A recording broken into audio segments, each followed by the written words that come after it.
더 좋은 언약이라는 제목으로 말씀을 전하도록 하겠습니다. 우리가 이제 지난 그 히브리서 강의를 할 때 온전한 구원에 대해서 살펴봤는데요.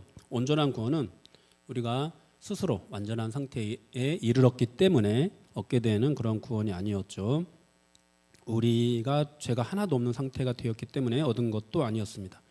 우리의 구원은 오직 예수 그리스도께서 우리 죄를 대신하여 십자가에 죽으시고 또 부활하심으로 얻게 된 그런 구원입니다. 그런 구원을 믿고 예수를 믿은 그런 사람들이 이제 생겨났는데, 그런데 그 유대인들 중에서 다시 유대교로 돌아가려고 하는 그런 사람들이 생겨나고 있습니다. 핍박 때문에 또는 익숙한 종교 의식 때문에, 눈에 보이는 어떤 형식들 때문에 돌아가려고 하는 것이죠. 그런 성도들 향해서 오늘 히브리서 기자가 강력하게 말을 하죠. 모형으로 돌아가지 마라. 실체이신 예수 그리스도를 붙잡아라. 네, 그렇게 말씀을 하면서 오늘 본문에서는 이런 메시지를 주고 있습니다. 예수님이 구약의 율법보다 훨씬 더 좋은 언약의 중보자다. 사랑하는 여러분, 이 말씀은 우리에게도 동일하게 적용이 됩니다. 우리는 여전히 성경에서 말씀하는 대로 하나님께 나아가지 않고 우리의 육신의 습관으로 나아가려고 하는 그런 성향들이 있습니다. 육신의 습관에 맞추어서 성경을 해석한 것들이 기복주의가 되고 또는 공로주의가 되고 번영신학이 되고 해서 잘못된 구원의 확신으로 흘러가기도 하는 것이죠. 그런 신앙 아래서 율법주의와 다를 바 없는 더 잘하려고 하는, 더 열심히 하려고 하는 그런 행위로 하나님께 나아가려고 합니다. 그러나 하나님께서 우리에게 원하시는 것은 어떤 우리의 행위의 완벽함, 완전함이 아닙니다. 그리스도를 의지하는 믿음을 요구하십니다. 오늘 본문을 한번 차례대로 살펴보겠는데요. 우리 1절 말씀 다시 한번 읽어볼까요? 1절입니다. 지금 우리가 하는 말의 요점은 이러한 대제사장이 우리에게 있다는 것이라. 아멘. 네, 지금 우리가 하는 말의 요점은 이렇게 말씀하는데요. 이것은 핵심이 이것이다. 핵심이 이것이다. 결론이 이것이다 라는 그런 뜻입니다. 그 핵심이 뭐죠? 대제사장이 우리에게 있다는 것입니다. 여러분, 이것이 정말로 중요해요. 기독교 신앙의 핵심은 우리에게 무엇이 있다가 아닙니다. 우리에게 누구가 계시다라는 것입니다. 우리에게 어떤 제도가 있다라는 것이 아닙니다. 어떤 의식이 있다라는 것이 아닙니다. 우리에게 대제사장 되시는 예수님이 계시다라는 것입니다. 여러분, 이것이 얼마나 놀라운 약속인지 우리가 정말 깨달아야 됩니다. 유대교의 제사로는 아무나 하나님께 나아갈 수 없었어요. 대제사장만 1년에 한 번 나아갔습니다. 그것도 완전하지 않은 제사장이었죠. 그러나 지금은 다르죠. 우리의 큰 대제사장은 예수 그리스도이십니다. 죄가 없으시고요, 단번에 영원한 속죄를 이루셨습니다. 누구라도 언제든지 예수 그리스도를 의지하면 직접 하나님께 나아갈 수 있는 그런 길을 열어주셨습니다. 지금 히브리서 기자는 말을 하고 있어요. 왜 흔들리느냐? 왜 유대교로 다시 돌아가려고 하느냐? 그것은 그림자일 뿐이다. 실체이신 예수 그리스도가 우리에게 계시다. 여러분, 이어서 우리가 6절을 한번 볼까요? 6절입니다. 그러나 이제 그는 더 아름다운 직분을 얻으셨으니 그는 더 좋은 약속으로 세우신 더 좋은 언약의 중보자다. 그 예수님이 훨씬 더 좋은 언약의 중보자다, 이렇게 말씀을 합니다. 그리고 우리가 다시 1절을 보면 예수님이 하늘에서 지극히 크신 이의 보좌 우편에 앉으셨다, 이렇게 말씀을 합니다. 여러분, 이것은요, 예수님이 우리를 통치하시고 다스리시는 권세를 가지셨다는 그런 뜻입니다. 이어서 2절에서부터 말씀하는데요. 2절 한번 읽어볼까요? 성소와 참 장막에서 섬기는 이시라. 이 장막은 주께서 세우신 것이요 사람이 세운 것이 아니니라. 아멘. 네, 그렇게 우리를 다스리는 권세, 통치하는 권세를 가지신 분이 우리를 섬기신다고 또 말씀을 하고 있습니다. 여러분, 정말로 이것이 놀라운 은혜입니다. 정말로 감사한 일입니다. 우리가 이것을 깨달아야 되는데요. 우리는 기도가 잘 안 될 때가 있죠. 또 예배에 실패할 때도 있습니다. 우리 자신의 모습이 항상 부족하고 연약해서 이런 나를 하나님께서 받아주실까, 이런 나를 오늘 나를 만나 주실까, 이런 생각이 들 때가 있습니다. 기도가 있어도 예배가 있어도 여전히 불안하기만 한 우리의 마음이죠. 그런데 여러분, 핵심은요, 우리가 얼마나 열심히 했느냐가 아니에요. 우리가 얼마나 정성을 다했느냐가 아니라는 거예요. 더 좋은 언약이 되시는 예수님이 우리 가운데 계시다는 겁니다. 놀라운 권세를 가진, 우리를 다스리시고 우리를 심판하시는 권세를 가진 그 예수님이 우리를 섬기면서 우리 곁에 계시다는 겁니다. 여러분, 이것은요, 뭐 유대교를 포함한 다른 어떤 종교에서도 볼 수 없는 정말로 신비하고 놀라운 하나님의 은혜입니다. 그런데 지금 그 은혜를 잘 알지 못하고 유대인 성도들이 믿음을 버리고 유대교로 돌아가 버리려고 하는 거예요. 여러분, 우리도 그 은혜를 잘 알지 못하는 때가 정말 많이 있습니다. 예수 믿는 믿음으로 예수님이 내 안에 함께 계시다는 은혜를 누리지 못하고 예수 믿는 믿음으로 무언가를 해내려고 하는, 무언가를 얻어내려고 하는 그런 신앙으로 변질되어 버리는 경우가 참 많이 있습니다. 순간순간 일어나고요, 다시 돌아왔는데 또 그런 마음들이 우리 안에서 생기게 됩니다. 여러분, 그렇게 내 행위를 붙잡고 내 노력을 의지하면은 정말 많은 순간에 우리가 불안해지거든요. 또 자신이 없거든요. 오늘 하나님이 나를 만나 주실까? 오늘 하나님이 나에게 임하실까? 이런 불안함들이 우리에게 생기게 됩니다. 그런 우리에게 말씀하시는 거예요. 내가 너희에게 더 좋은 것을 주지 않았느냐?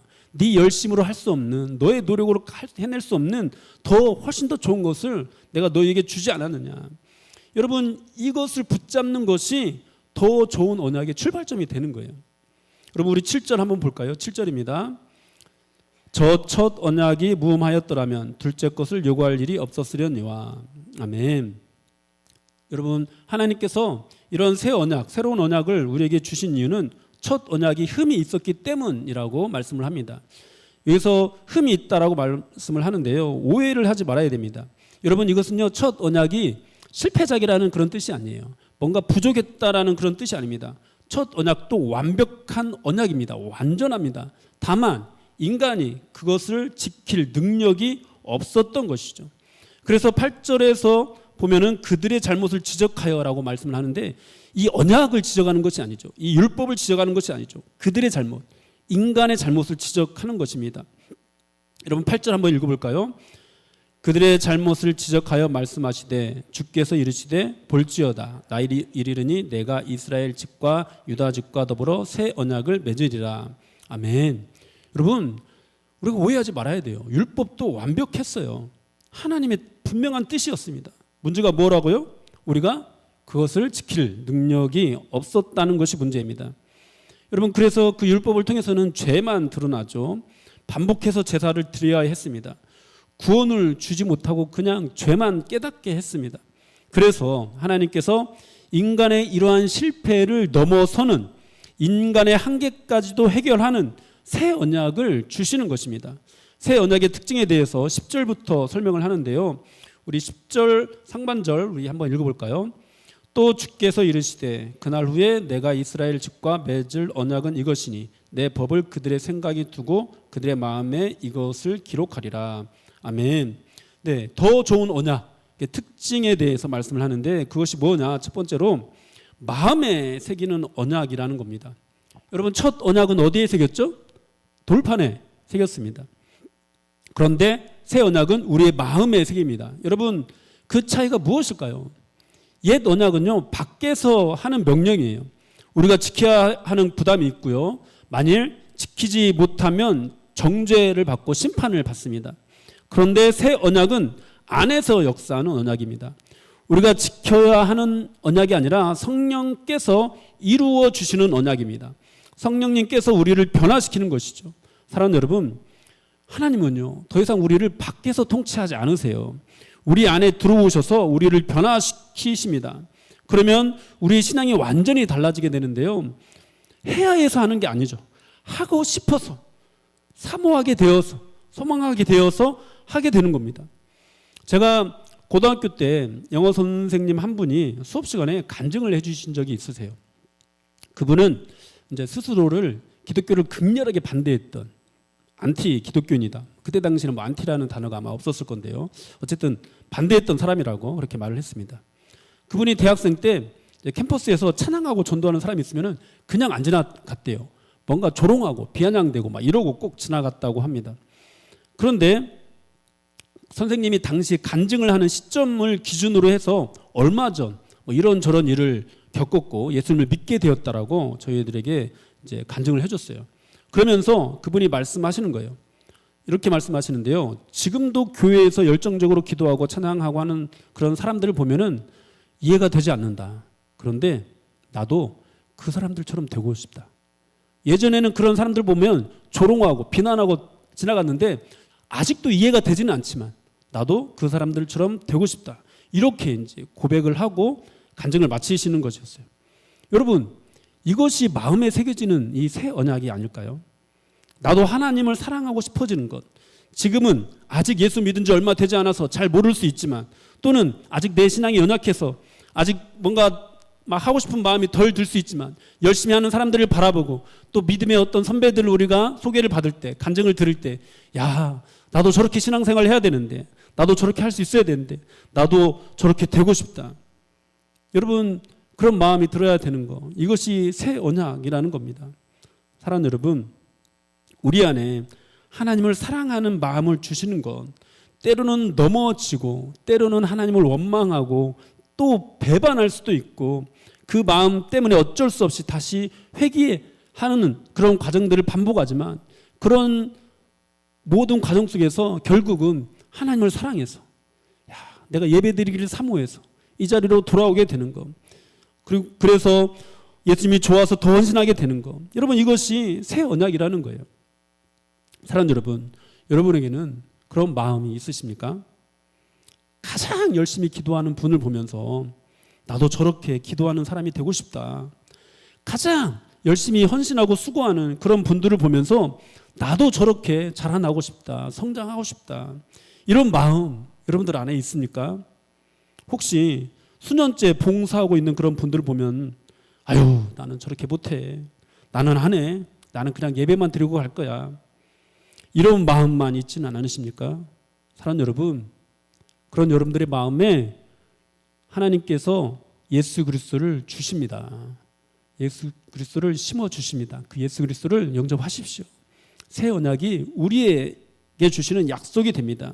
그래서 우리가 아직은 이해가 되지 않을 수 있어도 아직은 내가 강력하게 그런 마음이 나타나지 않을 수 있어도 하고 싶어지는 거예요. 나도 그렇게 되어지고 싶어지는 거예요.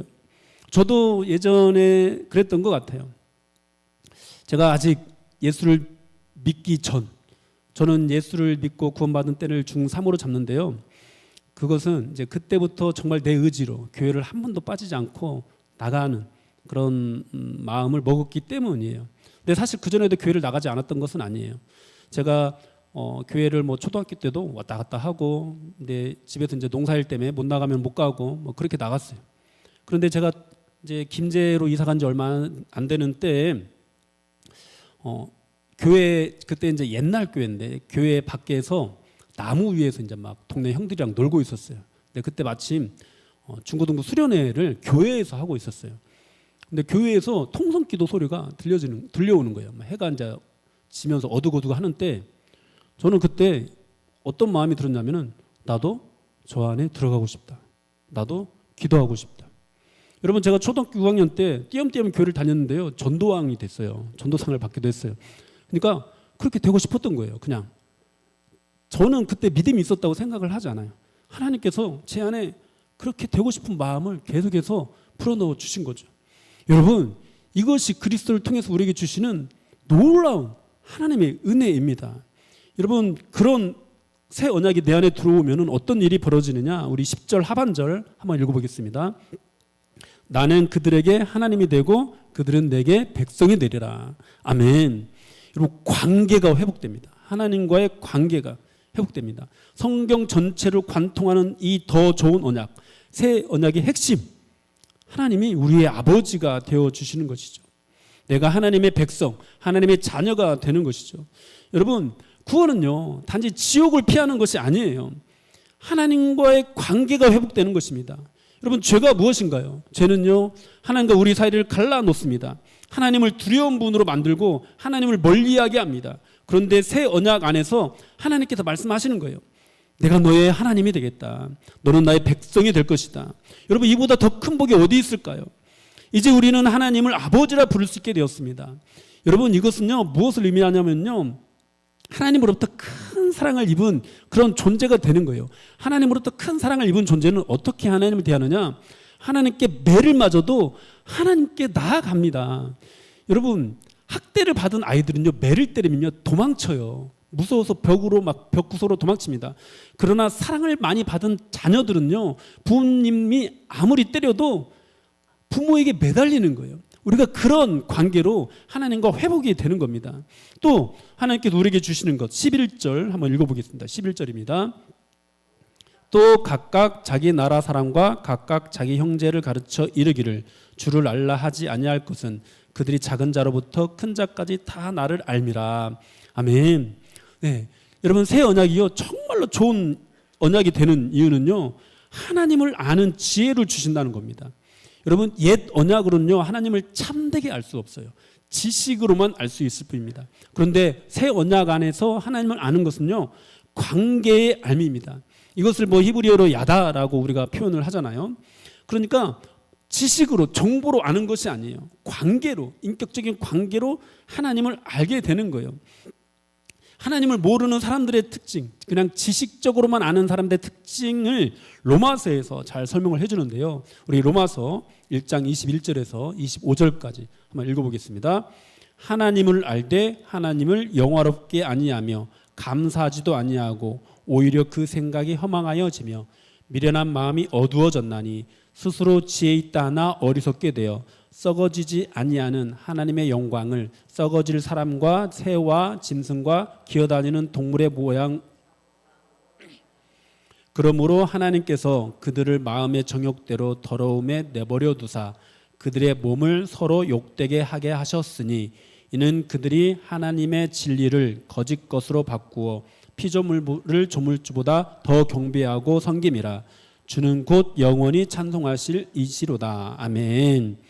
네, 여러분, 율법 아래에 있는 사람들은요 하나님을 안다고 하면서 하나님을 영화롭게 하지 못했어요. 감사하지도 않았습니다. 생각이 허망해지고 미련한 마음으로 어두워졌습니다. 스스로 지혜 있다 하지만 어리석게 되었어요. 여러분, 이것이 옛 언약 아래에 있는 사람들의 특징이에요.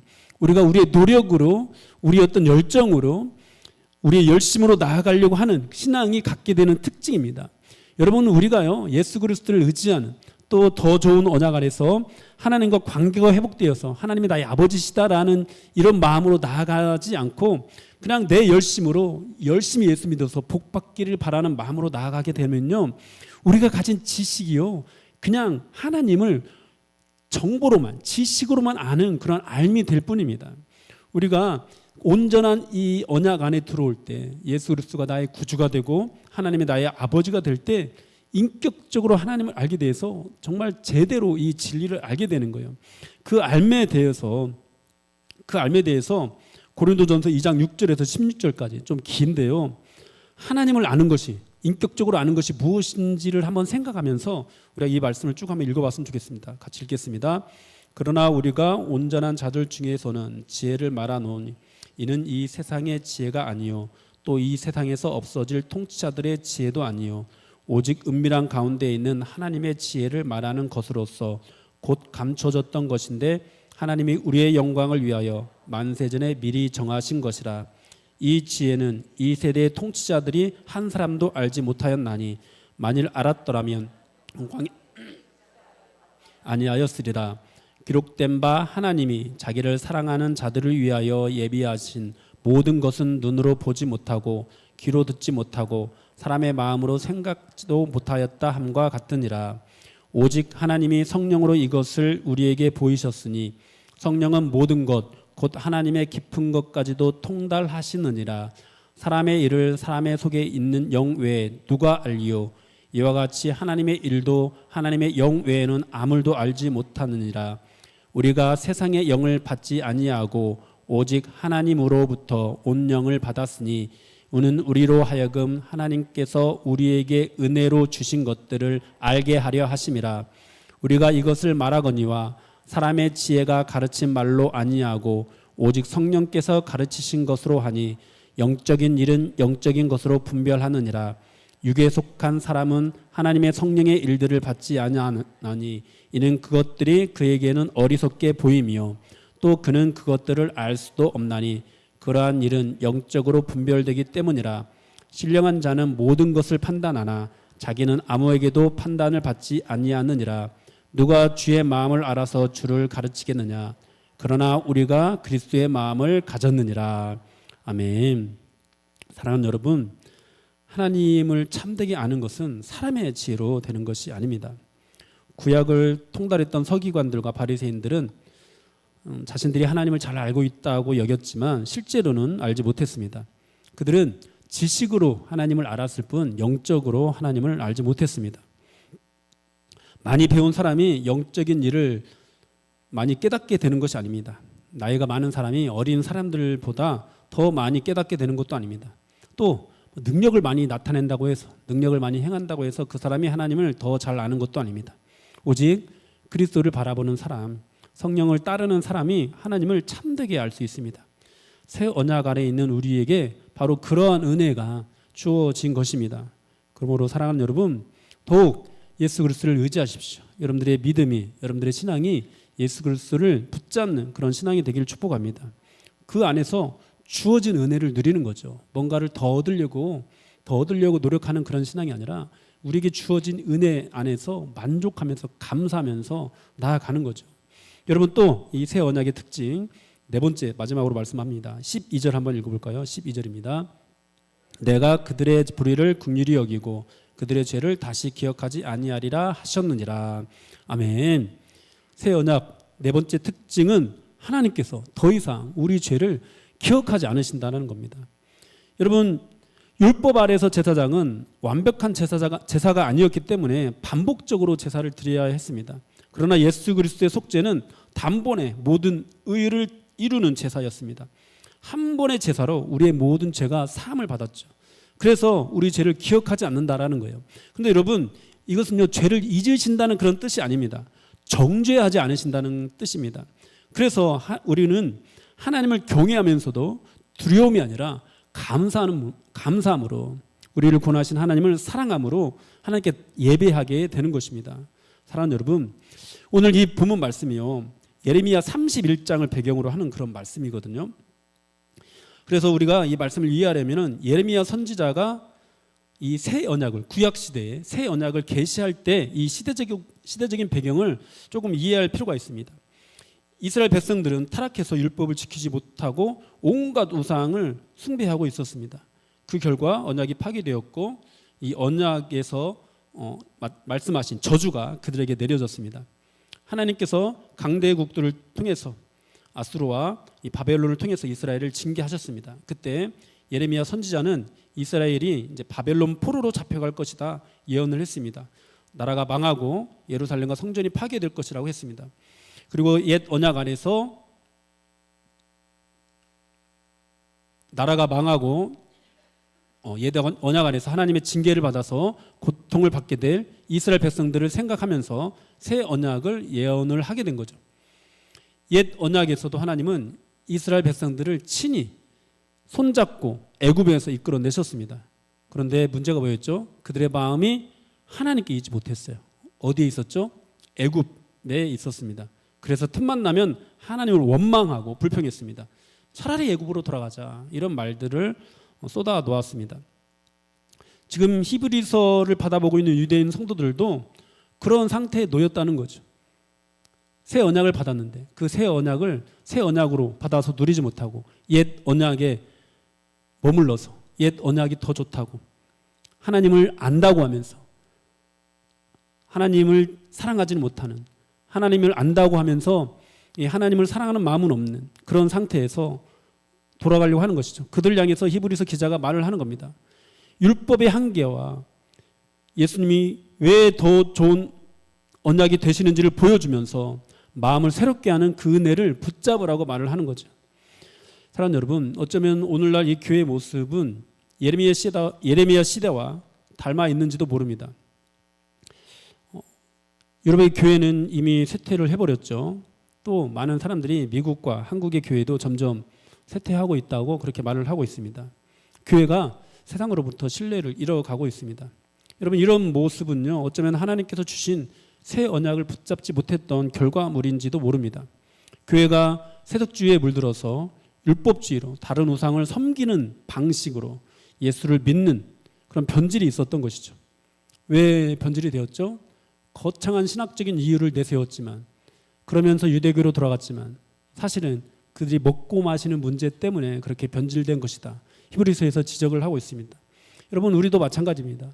우리도 거창한 그런 신학적인 명분을 내세워서 기복주의적인 어떤 번영신학 이런 것들을 신학으로 하나 만들어서 거창하게 그런 성경적으로 이유를 대지만 실제로는 그게 아니었던 거죠. 먹고 사는 문제 때문에 내가 불이익을 보는 현실 속에서 그 불이익을 감당할 수 없으니까 이익을 보고 싶은 욕망 때문에 우리의 신앙이 변질되어 갑니다. 열심히 믿어서 복 받으려는 신앙, 기도 열심히 하면 다 잘 된다는 믿음, 잘 되고 성공한 사람들을 보면서 나도 저런 사람들처럼 복 받고 싶다는 소망으로 나아가게 되는 것이죠. 여러분 제가 자꾸 이제 이렇게 말을 하면은 여러분 복 받는 것이 잘못됐다는 뜻이 아니에요. 복 받는 것이 잘된 것이죠. 늘 강조하지만 복 받는 것 자체를 목적으로 하는 신앙, 그것을 위해서 열심히 하는 신앙, 이것이 잘못됐다는 겁니다.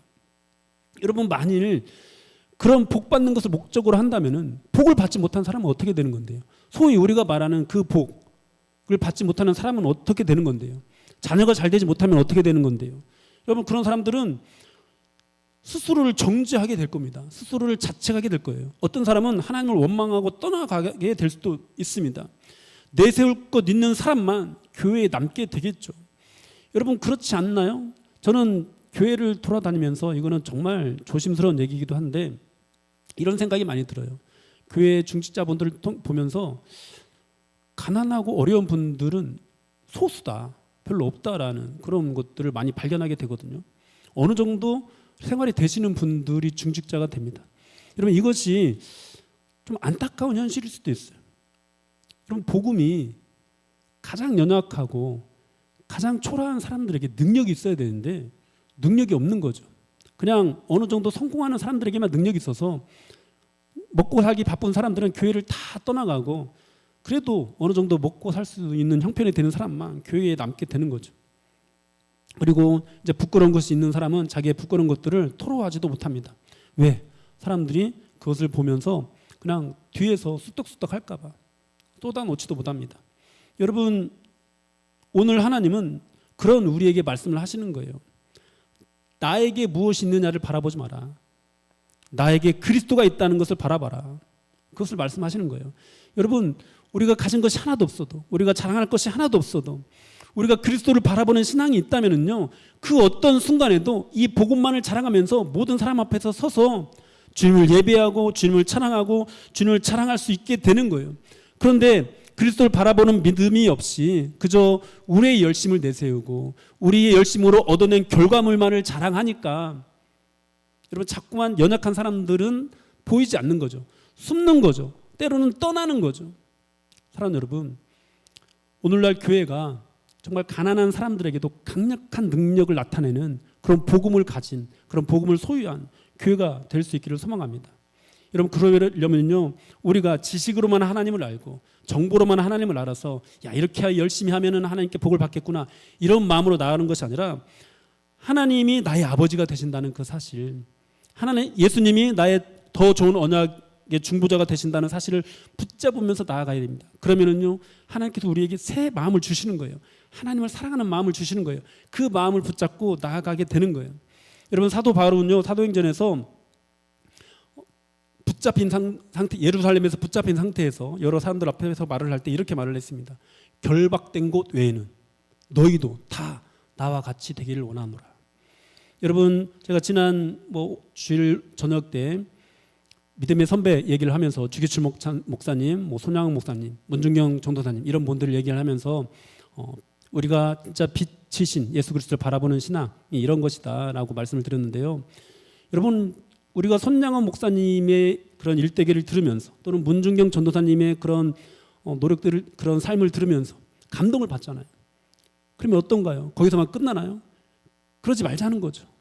하나님이 주신 마음 붙잡자는 거죠. 그렇게 되고 싶다. 나도 저렇게 신앙생활 하고 싶다. 지금 당장 할 수는 없지만 내가 10년 뒤에 할 수 있을지 20년 뒤에 할 수 있을지 모르겠지만 야 주님 저도 저런 삶을 감당할 수 있는 마음을 주십시오. 믿음을 주십시오. 이런 소망함으로 다 같이 나가는 거죠. 사랑하는 여러분, 저는 이 교회가요, 선교사, 사역자, 양성소가 되어야 된다고 믿습니다. 우리의 자녀들을 다 어렸을 때부터 그냥 세상은 서울대 보내기를 막 원하는 것처럼 우리는 야, 너 선교사 돼야 돼. 너 사역자 돼야 돼. 네, 다시 한번 말씀드립니다만은 모든 자녀를 서울대 보내고 싶다고 해서 서울대 다 가는 거 아니죠.